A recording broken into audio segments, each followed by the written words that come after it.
चलो दोस्तों, यहां पर फिर से एक और इंपॉर्टेंट वीडियो आप लोग के लिए आ चुकी है, जहां पे आप लोगों को कुछ और नई चीजें सीखने मिलने वाली हैं। तो दोस्तों, आप लोग एग्जाम में अगर जाओगे तो एग्जाम में किस तरीके से आप लोग को बोर्ड का पेपर अटेंड करना है, उसकी बात आज यहां पर इस वीडियो में करने वाले हैं। किस तरीके से आप लोग को एग्जाम में पेपर को लिखना है, किस तरीके से वहां पर टाइम को मैनेज करना है, उस सारी चीजों के बारे में हम लोग यहां पर बात करने वाले। तो दोस्तों, यहां पे जाने की उन सारी चीजों को समझने के लिए वीडियो के एंड तक बने रहना। तो कैसे हैं आप सभी लोग? I hope you are fine. तो मैं ना सब स्वागत करता हूं आप सभी का हमारे चैनल JR कॉलेज पर। सबसे पहले मैं आपको यह बता दूं कि आप लोगों को बहुत सारे डाउट्स होंगे इन चीजों के बारे में, तो आप लोग सिंपली कमेंट सेक्शन में कमेंट जरूर करिएगा। और इसके अलावा किसी चीज के बारे में आप लोग को स्पेसिफिकली वीडियो चाहिए होगा तो आप लोग उसके बारे में भी हमें कमेंट सेक्शन में कमेंट करके बता सकते हैं। तो आप लोगों के लिए वो वीडियोस मैं फटाफट से अवेलेबल करवा दूंगा। तो आज के वीडियो में बात करने वाले हैं क्या दोस्तों? Time management strategy for 12 maths in board exam. अब ये वीडियो जो है ना, कॉमर्स और साइंस दोनों के लिए वैलिड है। आप लोग दोनों भी क्या कर सकते हैं, इस चीज को फॉलो करेंगे, आराम से हो जाएगा। अब चलिए स्टार्ट करते हैं आज के वीडियो को। तो सबसे पहली चीज आप लोग की क्या करना, आप लोग को एग्जाम में सबसे पहली चीज क्या कर रहे हैं? तो पहली बात तो नए पेन, बहुत एग्जाम स्टार्ट होते ही बच्चे नए नए पेन खरीदना चालू कर देते हैं और नए पेन लेके जाके एग्जाम में लिखने की कोशिश करते हैं। दोस्तों याद रखना, नए पेन आपकी स्पीड कम कर देगा। आपकी स्पीड को आपको अगर अच्छे तरीके से न्यूट्रल रखनी है तो आप लोग को एकदम नया पेन इस्तेमाल नहीं करना वाइल राइटिंग है बोर्ड का एग्जाम। ठीक है, तो आप लोग को थोड़ा सा यूज किया हुआ, ज्यादा भी नहीं किया, एग्जाम में लिखते लिखते पेन खत्म हो गया, तो थोड़ा सा यूज किया हुआ पेन आप लोग को इस्तेमाल करना। मैं बेस्ट पेन आपको रेकमेंड करूं तो आप लोग रेनॉल्ड्स का पेन इस्तेमाल कर सकते हैं, जो पुराना वाला एक था जिसमें नीचे ब्लू और ऊपर व्हाइट कलर का होता है, तो बहुत स्मूथ पेन होता है। इसके अलावा 3 रुपए का यूज एंड थ्रो वाला पेन भी आप लोग इस्तेमाल कर सकते हैं। सेलो ग्रिपर भी इस्तेमाल कर सकते हैं, मगर नया वाला इस्तेमाल ना करना, थोड़ा सा ओल्ड वाला इस्तेमाल करना जिसमें थोड़ा बहुत अच्छा खासा रिफिल बचा, एग्जाम में खत्म नहीं होना चाहिए। आप लोग सेलो पेन पॉइंट भी, ऐसे बहुत सारे पेन्स मार्केट में अवेलेबल जो बहुत स्मूथ होते हैं, वो आप लोग इस्तेमाल करें। अगली चीज क्या करनी है आपको आपके टाइम को, मगर आपके एग्जाम में आपको मिलेंगे सिर्फ 3 घंटे, तो इन 3 घंटे को प्रॉपरली आपको सेक्शन वाइज डिवाइड करना है। अब आपको एग्जाम में जो पेपर आपके 10 मिनट पहले आपके हाथ में आ जाता है, अब उन 10 मिनट में क्या करना है, आपको देख लेना आपको कौन सा सेक्शन ज्यादा ईजी लग रहा है। अब मैं बात करूं स्पेसिफिकली साइंस वालों के लिए, तो आप लोग के पास A B C D sections होता है। ए सेक्शन के अंदर 2 क्वेश्चन होते हैं, क्वेश्चन नंबर 1 और क्वेश्चन नंबर 2 होते हैं।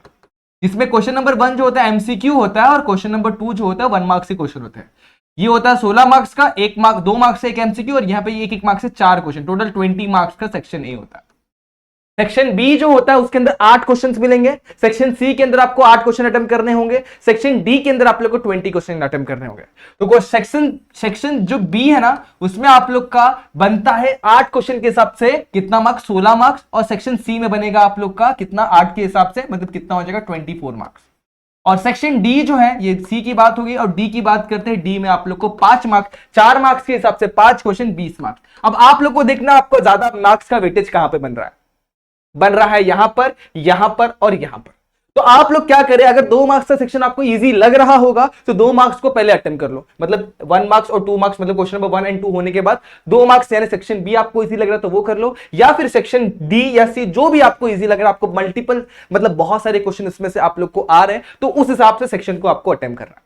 जरूरी नहीं कि आप लोग पहले सेक्शन ए ही अटेम्प्ट कर सकते हैं या सेक्शन बी ही अटेम्प्ट कर सकते हैं। एग्जाम में आप लोग सेक्शन, हाँ ऐसा मत करना कि सेक्शन ए का एक क्वेश्चन यहां पर, फिर सेक्शन बी का एक क्वेश्चन किया और सेक्शन बी का वापस से क्वेश्चन लास्ट में कहीं पर किया हुआ, ऐसे मत किया करो। एक काम किया करो कि सेक्शन बी के सारे क्वेश्चन एक ही जगह पर हो, ताकि चेक करने वाला जो एग्जामिनर हो, वो जो पेपर चेकर होता है, उसके दिमाग में आपके लिए बैड इमेज ना बन जाए। ठीक है, तो आप लोग को प्रॉपर्ली एग्जाम में क्वेश्चन इस तरीके से अटेम्प्ट करना है। तो आप लोग को टाइम को डिवाइड कर लेना है। अज्यूम कर लेते 3 घंटे को आपने डिवाइड कर लिया, 3 घंटा मतलब कितना मिनट हो जाएगा दोस्तों, 180 मिनट। 180 मिनट को आपने प्रॉपर्ली डिवाइड कर दिया सेक्शन वाइज। सेक्शन ए को दिया आपने करीब करीब 20 मिनट, और उसी के साथ साथ सेक्शन बी को आपने आपके हिसाब से 30 मिनट्स दे दिया, बाकी सारे सेक्शन को 30 मिनट्स दे दिया, और लास्ट में आप लोगों ने क्या किया, रीचेकिंग में आपने कुछ टाइम दे दिया। अब इस तरीके से आपने सेक्शन को डिवाइड कर दिया, तो सेक्शन को प्रॉपर्ली टाइम वाइज डिवाइड कर लेना। अगला स्टेप क्या होगा, फॉर स्पेसिफिक क्वेश्चन अगर आप लोग स्टेप्स भूल जाते हो, कभी कभी होता है ना, अरे इसके बाद क्या हुआ, क्लिक नहीं हो रहा है बहुत, क्योंकि आपके दिमाग में एक टाइम पे 2-3 क्वेश्चन भी दौड़ रहे होते हैं। आपने क्वेश्चन पेपर देख लिया है पहले ही, आपको पता चल रहा है कि भाई ये क्वेश्चन मुझे आता है, नेक्स्ट क्वेश्चन पहले से दिमाग के बैकग्राउंड में चल रहा होता है, इसको मैं ऐसे करूंगा, इसको मैं इस चक्कर में आप लोग पहला जो क्वेश्चन सॉल्व करो उसके स्टेप्स आपके दिमाग से निकल जाते हैं, इसके बाद क्या करना चाहिए आपके दिमाग में आता ही नहीं है। मैं ये नहीं कह रहा कि आप लोग क्वेश्चन रट के जा रहे हो, लेकिन कभी कभी होता है कि आप लोग क्वेश्चन सॉल्व करते हो स्टेप्स भूल जाते हो कि क्या स्टेप लगेगा। तो उस टाइम पे आप लोग क्या करना है, उस क्वेश्चन के लिए जितने आप लोग को लग रहा है 1.5 पेज, आधा पेज, जितना भी पेज लग रहा है वहां पे आप लोग को उतने पेज छोड़ देना, उतना जगह छोड़ देना और अगले क्वेश्चन पे चले जाना। क्योंकि उस क्वेश्चन में अगर आप टाइम वेस्ट करोगे तो आपने जो स्पेसिफिकली टाइम दिया उस सेक्शन को वो कम पड़ जाएगा और आपका पेपर छूटने के चांसेस बढ़ जाएंगे। तो आप लोगों को क्या करना है, अगर क्वेश्चन में अगर स्टेप्स भूल भी गए तो जगह छोड़ो, अगले क्वेश्चन पे जब बाद में अगर क्लिक होगा तो फटाक से आके सॉल्व कर देंगे। चलेगा ऐसा? तो इस तरीके से आप लोग को ये स्ट्रैटेजी दिमाग में रखनी है। ओके, अब पेज छोड़ देना है, वहां पे अगले क्वेश्चन पे जाना है, उसको सॉल्व करना, एंड तक करना। अगर लास्ट में भी अगर वो क्वेश्चन याद नहीं आता है तो वहां पर क्या करना है, क्रॉस मारना और नीचे पेज में आप लोग चाहे तो लिख सकते हैं PTO यानी प्लीज टर्न ओवर। ये क्या होता है, आप लोग ने वो पेज खाली छोड़ दिया, मतलब मान लेते हैं कि आपने ये दोनों शीट आपको एक क्वेश्चन सॉल्व करने में लगने वाली है, आमने सामने वाला, आपने ये दोनों शीट खाली छोड़ दी, तो टीचर जो भी चेक करने रहेगा उसको ऐसा लगेगा कि आपने आगे कुछ सॉल्व ही नहीं किया हुआ है। तो जब भी क्या करने का, इधर पे कट मार के यहाँ पे नीचे लिख देने का PTO, यहाँ पे नहीं लिखोगे तो चल जाएगा, बट यहाँ पर आप लोग को लिखना है, इस पेज के यहाँ पे लिखना है PTO, ताकि टीचर जो होगा ना वो अगला पेज पलट कर देखे और वहां पे जो आपने क्वेश्चन सॉल्व किया उसको चेक कर दे, अदरवाइज आपके मार्क्स चेक करने में ही छूट जाएंगे। समझ में आ रहा है? तो ये सारी चीजें आपको दिमाग में रखनी है। अब क्या, अब देखो आप लोग है ना, अभी एग्जाम के टाइम में तो बहुत सारी पढ़ाई कर रहे होगे, बहुत सारे लेक्चर्स देख रहे होगे, बहुत सारे वीडियोस देख रहे होगे, बहुत सारे लाइव अटेम्प्ट कर रहे होगे और उसी के साथ साथ आप लोग है ना ऑफलाइन लेक्चर्स भी देख रहे होगे, मतलब क्लासेस वगैरह में। तो वहां पर आप लोग जब लेक्चर्स वगैरह अटेंड करते हैं ना, तो दोस्तों एक हैबिट बनाओ, जो क्वेश्चन आप लोग देख रहे हो, जो क्वेश्चन आप लोग पढ़ रहे हो उसको नोट डाउन करो, क्योंकि जब तक अपने हाथ के नीचे से वो चीज जाती है तब तक अपने माइंड में रहता नहीं है। एक बार हाथ के नीचे से चीज चली गई ना तो बहुत सारे टाइम तक आपको वो याद रहता है। तो दिमाग में अच्छा देखकर नहीं लिखना, अगर सर ने समझा दिया आपको अच्छी तरीके से समझ में आ गया तो ट्राई करना बिना देखे लिखने का। अपन क्या करते हैं, हाँ बोर्ड पे लिखा फटाफट कॉपी कर, ये हैबिट आपको छोड़नी होगी।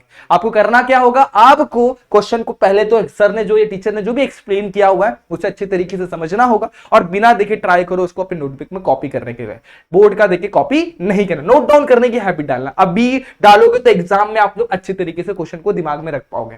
ठीक है, अगले क्वेश्चन, अगली चीज में बढ़ते हैं, अगले स्टेप पर बढ़ते हैं कि क्या होगा। आप लोग, अगर आप लोग ने सारी चीजें प्लानिंग की प्रॉपर्ली कर ली, PYQs देख ले, सब कुछ देख लिया, सारे चैप्टर अच्छे तरीके से प्रिपेयर कर लिया, लेकिन एक चीज जो रह जाती है आप लोग का मॉक टेस्ट, आप लोग प्रैक्टिस ही नहीं करते हो। आप लोग बोलते हैं हाँ भाई एग्जाम में देख लेंगे, एग्जाम में कर लेंगे, नहीं होता। 3 घंटे को प्रॉपर्ली डिवाइड कर लेते, आप लोग प्रीलिम भी दे देते तो भी आप लोग को समझ में नहीं आता, दोस्त मैं यहाँ पे लैग कर रहा था, मुझे मॉक टेस्ट लगाना चाहिए। तो मॉक टेस्ट लो। मॉक टेस्ट मतलब क्या, जरूरी नहीं कि आप लोग आपके क्लासेस में जाकर ही करेंगे, आप लोग खुद को एनालाइज करने के लिए खुद से आप लोग क्वेश्चन पेपर्स निकालो, प्रीवियस क्वेश्चन पेपर निकालो या फिर सैंपल पेपर्स आप लोग को बहुत सारे मिल जाएंगे, उसे लो। और आप लोग मार्केट में जाओगे तो आप लोग को आंसर शीट भी बोर्ड की जैसी मिल जाती है, सुंदरम वगैरह कोई भी बहुत सारे ब्रांड्स की मिल जाती है, उसे लेकर आओ। 3 घंटे का टाइमर लगाओ और प्रॉपर्ली 3 घंटे के अंदर आपको पेपर कंप्लीट करना, वो हिसाब से माइंडसेट बनाओ और उस तरीके से क्वेश्चन पेपर को और आंसर को कंप्लीट करो। अब इस तरीके से आप लोग को 2 बार मॉक टेस्ट लगाना है। पहला मॉक टेस्ट आपने कर लिया, उसके बाद क्या, आप लोग उसको एनालाइज करो, हाँ भाई मैं यहां पे लैग कर रहा था, इस चैप्टर के क्वेश्चन मुझे थोड़े कम आ रहे तो उसको एक बार अच्छे तरीके से मैं क्यों ना प्रैक्टिस करूं। तो 1-2 दिन उसको प्रैक्टिस करने में लगाओ और फिर 2 से 3 दिन के बाद आप लोग को एक और मॉक टेस्ट देना और इस बार देखना आप लोग उस मॉक टेस्ट में अच्छा करोगे।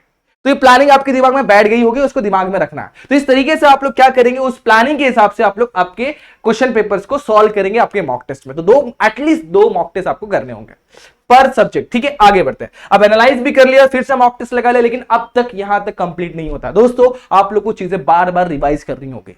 क्योंकि दोस्तों यहां पर आप लोग को एग्जाम में जो चीज काम आएगा आपका रिवीजन, अगर आपने एक बार पढ़ के उसको छोड़ दिया तो ये आप लोग का एकदम बोल सकते हैं कि नहीं फोटोग्राफिक मेमोरी नहीं, एक बार देखा तो हो जाएगा। बहुत कम बच्चों की फोटोग्राफिक मेमोरी होती है। आप लोग को प्रॉपर्ली उस चीज को दिमाग में रखना है, रखने के लिए बार बार रिवाइज करना होगा।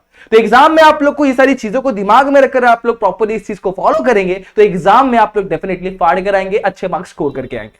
तो आप लोग को क्या करना है, 3 घंटे को प्रॉपर्ली डिवाइड करना है सेक्शन वाइज प्रॉपर्ली। उसी के साथ साथ आप लोगों को क्या करना है, आप लोग को अच्छे पेन का इस्तेमाल करना है। आप लोगों को स्पेसिफिकली कहीं पर अटक जाए स्पेसिफिक क्वेश्चन में तो आप लोगों को क्या करना है, उसको वहीं पर छोड़ के आगे बढ़ना है, बाद में आके इसे सॉल्व जरूर करना है। उसके बाद क्या, उसके बाद मॉक टेस्ट लेना है खुद का। मॉक टेस्ट के बाद आप लोग को एनालाइज करना है कि आप लोग ने कैसे किस तरीके से उस पेपर को दिया हुआ है, फिर से मॉक टेस्ट देना है, फिर रिवाइज करते हुए आपके प्लानिंग को कंप्लीट करना। तो इस तरीके से आप लोग अगर प्लानिंग रखेंगे आपके बोर्ड्स में तो डेफिनेटली आपका पेपर भी नहीं छूटेगा और आपको अच्छे मार्क्स में मिल जाएंगे। तो दोस्तों इस वीडियो में हम लोग ने बात करी इतनी सारी चीजों की जो आप लोग को दिमाग में रखनी है व्हाइल सॉल्विंग ए बोर्ड का पेपर। तो दोस्तों आज के लिए बस इतना ही। होप ये वीडियो में आप लोग ने कुछ ना कुछ अच्छा आउटपुट निकाला होगा और आपको ये वीडियो भी पसंद आई होगी। अगर वीडियो पसंद आई है तो like the video, share the video and subscribe our channel. मिलते हैं नेक्स्ट वीडियो में जहां पे अपन कुछ और नई चीजों के बारे में बात करेंगे। तब तक के लिए stay tune and good bye.